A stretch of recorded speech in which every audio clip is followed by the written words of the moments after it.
साथियों नमस्कार, मैं नागेंद्र कुमार कुशवाहा, राष्ट्रीय सचिव विश्व भारती जन सेवा संस्थान।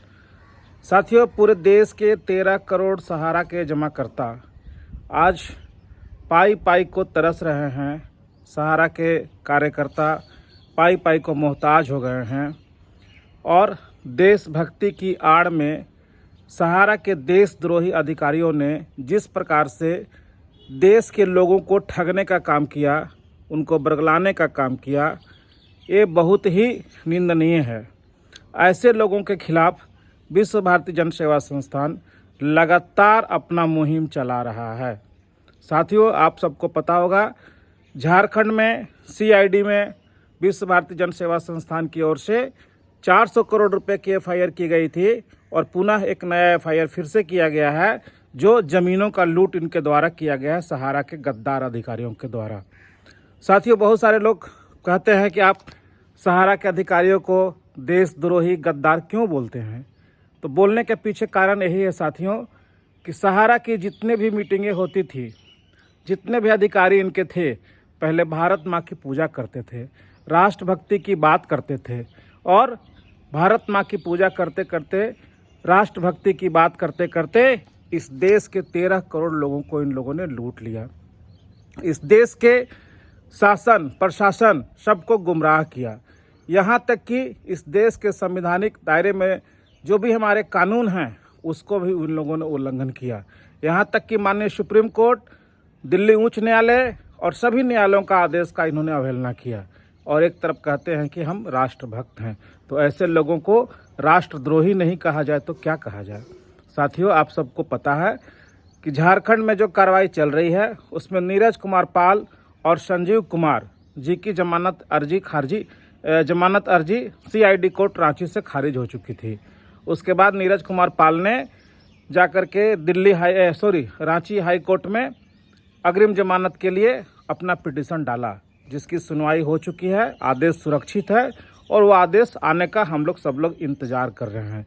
इसी बीच इनके सहयोगी और सहारियन मल्टीपर्पज़ के डायरेक्टर, रांची जोनल के जोनल मैनेजर संजीव कुमार जी ने भी परसों, इनका भी जमानत खारिज था, परसों जाकर के रांची हाई कोर्ट में अग्रिम जमानत का अर्जी दाखिल कर दी है। साथियों, मैं अर्जी दाखिल कर दिए, इसका मैं विरोध नहीं कर रहा। मैं ये जानना चाहता हूँ कि जो लोग राष्ट्रभक्ति की बात करते थे, भारत माँ की पूजा करते थे, वो जांच से क्यों भाग रहे हैं।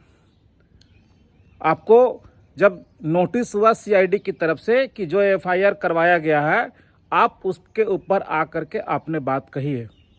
3-4 नोटिस देने के बाद भी ये लोग जांच में सहयोग नहीं किए।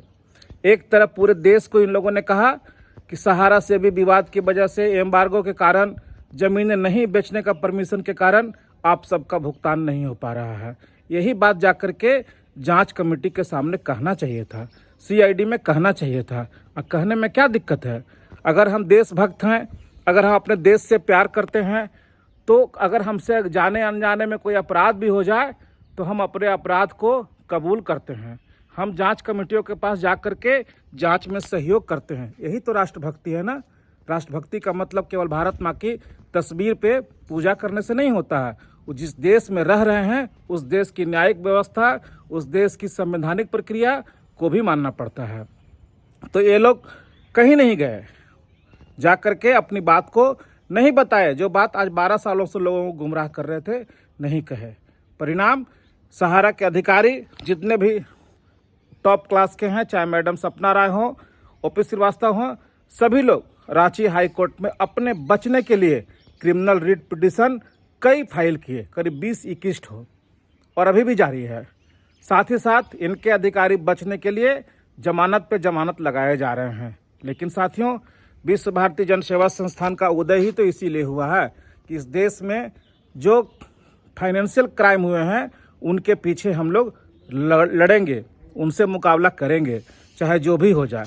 इस देश में सबसे ज़्यादा अगर कोई फाइनेंशियल क्राइम किया है तो सहारा इंडिया के द्वारा ही किया गया है। इसलिए विश्व भारती जन सेवा संस्थान आज माननीय सुप्रीम कोर्ट में भी देश के 13 करोड़ लोगों को भुगतान करवाने के लिए रीट याचिका दाखिल किए हुए है। साथ ही साथ इनके खिलाफ जो लड़ाई है, उस मुहिम को तेज करने के लिए झारखंड में भी 2-2 एफआईआर और कई थानों में एफआईआर दर्ज करवाए हुए हैं। हम लोग किसी प्रकार इनको छोड़ने वाले नहीं हैं। बस ज़रूरत है आपके सहयोग का, आपकी दुआ का, आप सबके आशीर्वाद का। धन्यवाद साथियों, नमस्कार, जय हिंद।